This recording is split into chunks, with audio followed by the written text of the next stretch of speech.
The invitation arrived on a Wednesday, silver and black cardstock with silver foil lettering. It announced the Hawthorne family's annual reunion to be held in San Francisco. I stared at it, running my fingers along the elegant print as old memories of eye rolls, snide remarks, and forced smiles echoed in my mind. My name is Marin Hawthorne, though these days, in the business world, I go by Marin Blake. 15 years ago, I was the family letdown, the artsy one who turned down a slot at Hawthorne Investments to study hotel management in Portland. The black sheep with a dream and no real prospects. My phone buzzed. It was my cousin Serena. I answered. "Marin," she sang, too brightly, "hope you got the invite." I did. "Well, I just wanted to say this year's gathering is very upscale. The Celestia Resort is quite refined. You understand, right?" I looked out at the Los Angeles skyline from the penthouse office of Blake Hospitality Group. I nearly laughed. The Celestia, my first 5-star resort, but the Hawthorns didn't know that. "Are you saying I don't fit in, Serena?" "Don't be like that," she said, her tone sticky sweet. "It's just, we'll have celebrities, tech founders, a senator or two. You know how appearances matter." I knew appearances. She meant me. She couldn't have her influential friends realizing her cousin once worked reception. "And who picked the venue?" "I did, obviously," she said proudly. "Dad said I have a knack for luxury spaces. The Celestia is the top spot in the Bay Area. I had to call in serious favors to land it." I nearly choked. The favor had come through our booking site. I'd approved it personally at 40% above our premium rate. "That must have been tricky," I said. "Well, not everyone has my pull," she gloated. "The owner, Blake, is reclusive, but their team was so cooperative when they heard the Hawthorne name." Of course they were. I told them to roll out the red carpet. "Anyway," Serena said, "I'm sure you get it. Maybe next year if you've moved up from that boutique motel in Silver Lake." That motel launched my entire empire. "But sure, Serena. Maybe next year." That motel Serena mocked. It was actually my pilot property, where I tested and refined the innovations that would later make Blake Hospitality Group a disruptor in the luxury hotel world. But the Hawthorns stopped paying attention to my career long ago. Something like that, I told her. After hanging up, I leaned back in my leather chair. The hum of Los Angeles traffic was faint beneath the double-glazed windows. Memories rushed in. 15 years ago, I'd graduated from the University of Oregon with a degree in hotel management, brimming with ideas and zero support from my family. "You're going to clean rooms for a living?" my father had boomed. No Hawthorne wears a name tag. But I did. I carried luggage, scrubbed floors, handled irate guests, and trained staff. I didn't just want to run hotels. I wanted to reinvent them. To do that, I had to understand every inch of how they worked. Within 4 years, I opened my first property, a boutique stay in Silver Lake called the Blue Lantern. It sold out every weekend. Now, at 34, I own 21 high-end resorts across 5 countries. The Celestia, their reunion venue, was my crown jewel, a fusion of California coastal design and sustainability tech. It won Luxury Resort of the Year twice. And now, somehow, my family thought it was too good for me. My phone buzzed again. It was Marcus, my assistant. "Reunion contract needs your signature. Want me to bring it up?" I typed back with a grin, "No need. I've got plans for this one." I opened my laptop and began finalizing the adjustments. If they thought I wasn't fit to attend, they were about to experience what exclusion looks like. When the outsider signs your guest list, every decision for the reunion would pass through my hands: the lighting, the music, the chef's tasting menu, even the ambient scent in the lobby. It was time for a quiet spectacle. Memories burned in my mind, like when they sat me at the kids' table well into my 20s, or worse, Serena's wedding, where she accidentally had me seated next to the valet team. She'd said I'd feel more at home. I'd owned 9 hotels by then. They never asked questions. They never looked past the old image of me. Only my younger sister Camille had stayed in touch, though she never knew how far I'd come. She called just as I was finishing the arrangements. "Marin," she said gently, "Serena told me she asked you not to come." "I'm so sorry." "Don't be," I replied, signing the final contract with a smile. "Actually, I have a favor. Can you make sure everyone arrives at exactly 7 p.m.? "Why? What's happening?" "Let's just say Serena isn't the only one with connections at the Celestia." The next 2 weeks flew by. I oversaw everything, down to the floral centerpiece shade. If they were going to exclude me from my own resort, I was going to give them a night to remember. The Hawthorne family demanded luxury. I was about to give them a show they'd never forget. The night before the reunion, I stood quietly in the lobby of the Celestia, watching my staff polish the marble until it reflected like glass. Light from the crystal chandeliers danced across the room, illuminating every detail of the coastal-inspired interior: white stone columns, subtle gold trim, sea glass accents. Everything was flawless. Marcus appeared beside me, tablet in hand. "All arrangements are confirmed. New signage will be revealed at exactly 7:15 p.m. tomorrow." "Are you sure about this?" I didn't hesitate. I thought of Serena's smug voice on the phone, of the years of microaggressions and cold shoulders. "Absolutely. After all, it's not every day I get to welcome my family to my own resort." I smiled, already picturing their faces when the truth hit. Tomorrow would change everything. At exactly 6:45 p.m. the next evening, I stood in my private suite on the top floor, watching security feeds of the arrivals. They came like clockwork: designer handbags, heels clicking, Rolexes gleaming, everyone trying to outshine each other in a shallow pageant of wealth. Serena waltzed in wearing red Valentino, barking orders like she was management. She posed by the floral display, camera ready. My father's black Bentley rolled up next, trailed by luxury cars filled with aunts, uncles, and cousins I hadn't seen since I was the failure of the family. "Everything's prepped," Marcus said, glancing at his screen. "Staff knows their cues." "Want security on alert?" I shook my head. No need. The Hawthorns wouldn't dare ruin their own illusion of elegance. I adjusted my slate gray suit, custom Armani.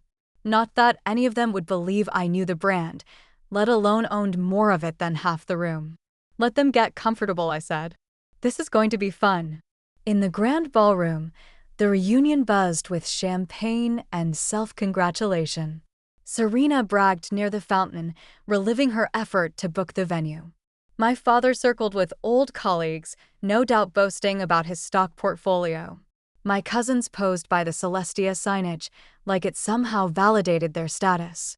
At 7:10 p.m., right on schedule, the hotel manager approached Serena. "Miss Hawthorne, I'm afraid there's a small issue with your reservation." Serena's polished expression soured. "Excuse me? I arranged this directly with your corporate office." "Yes, ma'am," the manager replied. "It's just, the owner had a few special instructions for this evening." Serena laughed, waving a manicured hand. "Please, I highly doubt Blake has time to meddle in event details." A hush fell over the room as I stepped forward from the back of the ballroom. "Actually," I said calmly, Blake does concern herself with quite a few things." If you felt that moment of quiet victory deep in your chest, don't forget to subscribe to the channel, because what happens next at that reunion will leave everyone speechless. Silence fell like a curtain. Every head in the ballroom turned toward me, the forgotten cousin, the so-called embarrassment, now standing at the entrance of the most elite resort on the West Coast, dressed in a tailored suit that probably cost more than Serena's handbag collection. "Marin," my father's voice cut through the stillness. "What are you doing here?" "Serena told me I couldn't afford to attend," I said flatly, stepping forward. "She was afraid I'd embarrass the family." Serena's face flushed red. "This is a private function. I'll have security escort you out." "No," I said calmly, "you won't." At that moment, Marcus, standing discreetly by the AV table, tapped a button on his tablet. The massive LED screen behind the ballroom stage lit up. First, the Celestia Resort logo appeared, followed by bold letters that read, owned and operated by Marin Hawthorne Blake, founder and CEO, Blake Hospitality Group. A gasp echoed across the ballroom. Glass clinked. Somewhere near the fountain, someone dropped a fork. Serena's champagne flute slipped from her hand and shattered against the marble floor. That's not possible, she stammered. Would you like to see my business card? I offered sweetly, holding up the sleek black leather case in my hand. Or maybe the property deed? I gave the portfolio a gentle pat. My father stepped forward, eyes wide, voice low. You own this place? And 20 other properties. I nodded. Though this one is special. It's where I began my career back when you said I was throwing my life away cleaning hotel rooms. The memories surfaced again. Serena sneering at my housekeeping uniform, my aunts whispering that I'd settled, cousins cropping me out of photos like I didn't belong. All those years, I continued, letting the words sink in, you looked down on me, but you never once looked up. I turned to Serena. The tiny motel in Silver Lake you love to mock? That was my prototype, my innovation lab, the foundation of what this industry now calls the gold standard. Marcus stepped forward, placing elegant navy folders into the hands of key family members. These, he said, contain the real story behind Blake Hospitality Group and the invoice for tonight's event. Serena grabbed hers, rifling through it with trembling hands. Her eyes widened. This rate, this is above market, about 40% above. I confirmed, a family surcharge, if you will. From the back of the room, Camille burst into laughter. A few others followed, awkward at first, then bolder as the tension cracked. My father looked at me, jaw tight. Why didn't you ever tell us? I met his gaze. Would you have believed me? He said nothing. No one did. But in that moment, the silence spoke volumes. 15 years ago, you told me no daughter of yours would ever work in a hotel, I said, my voice steady but clear. Well, you were right about one thing. I don't work in a hotel. I paused, then smiled. I own them. Around the room, every digital screen came to life. Panoramic visuals of my resorts worldwide flickered across the ballroom, the golden hues of our overwater villas in the Maldives, the snow-draped elegance of our Swiss alpine retreat, the towering grandeur of our glass-fronted property in Dubai, where the skyline stretched like a crown across the horizon. As for tonight's reunion, I added smoothly, your reservation hasn't been canceled. You're welcome to stay. In fact, I've arranged a private tour of the property. I think it's time you all saw what a career in customer service really looks like. Serena took a step forward, her polished persona cracking. Marin, we never meant. I cut her off gently but firmly. Yes, you did. Every snide joke, every time you left me out of the photo, every time I was treated like the help. I looked around the room, voice lifting just slightly. But while you were busy upholding your status, I was busy building a legacy. Welcome to the Celestia. The crowd stirred. My team will escort you to your upgraded suites. Though, Serena, I added, turning slightly, your room had to be adjusted last minute due to a high-profile booking. We had to place you in one of our standard queen rooms. Her face flushed a deep crimson, the same room category she once mocked me for cleaning. As the family followed staff to their suites, some in awkward silence, others nervously whispering, my father stayed behind. I was wrong, he said, his voice uncharacteristically soft, about everything. I studied him for a long moment. The man who once belittled my choices now looked small, unsure. Yes, I said quietly. But do you want to know the best part of owning 21 hotels, Dad? He raised an eyebrow. I've got 21 presidential suites. You can pick any one of them to stay in while you figure out how to make things right. A faint smile tugged at his lips. Where'd you learn to negotiate like that? Probably the same place I learned real leadership, by starting at the bottom. Something this family never had to do. That night, after the private tours and quiet conversations had ended, I stood in my penthouse suite overlooking the San Francisco skyline. Marcus entered with a folder in hand. Tonight's final numbers, he said. Your family seems humbled." I laughed. Amazing what a little perspective and a room without a view can do. "Are you going to tell them," he asked, "about Paris, Tokyo?" I turned to the desk where the contract sat, ready to be signed. "Not yet," I smiled. "Let them be surprised." The Celestia was just the beginning. If you've loved watching Marin reclaim her power, don't forget to subscribe, because in the next chapter, the world gets even bigger, and the family, they're not done learning yet. "Let's save something for next year's reunion," I said aloud to no one, the city lights of San Francisco glittering below me. Every smart hotelier knows repeat guests are the best kind.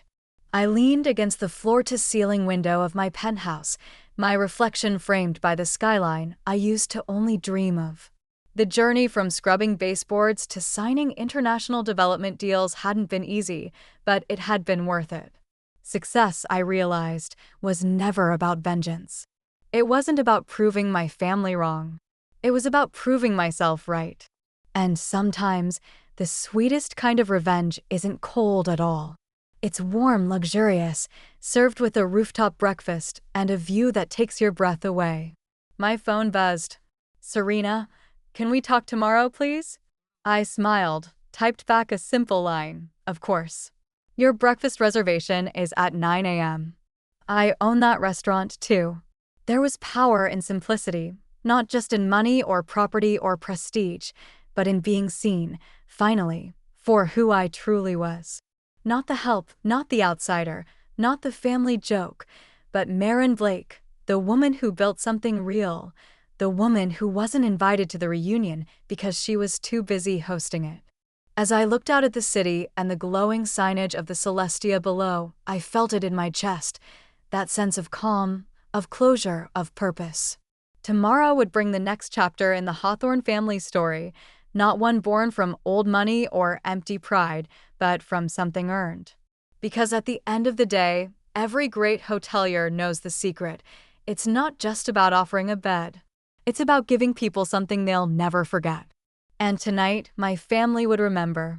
If you've made it this far, thank you for walking this journey with me. I'd love to hear your thoughts. Drop a comment below and tell me what you would have said if you were in my shoes that night. Would you have stayed quiet? Would you have made the same choices? Or would you have done something completely different? Let's talk about it. I read every comment, and your perspective matters more than you know. And if you felt even a flicker of inspiration from my story, hit that subscribe button. There's more ahead, more moments of truth, more family twists, more growth, because this wasn't just about a reunion. It was about reclaiming space that was always mine to begin with. Here's what I've learned. Sometimes the world and the people in it won't see you until you've built something so undeniable they can't look away. That's okay. Let them laugh. Let them doubt. Let them label you the underdog. Because quietly, consistently, and powerfully, you can rise. Start small. Start where they think you're nothing. And use every slight, every snide remark, every exclusion as bricks in your foundation. You don't need revenge. You just need results. And when that day comes, when they walk into a room you own and don't even realize it yet, smile. Not because you beat them, but because you never needed their permission to shine. Your worth was never theirs to decide. So build, dream, show up, and when you do, I'll be here, cheering you on from the penthouse.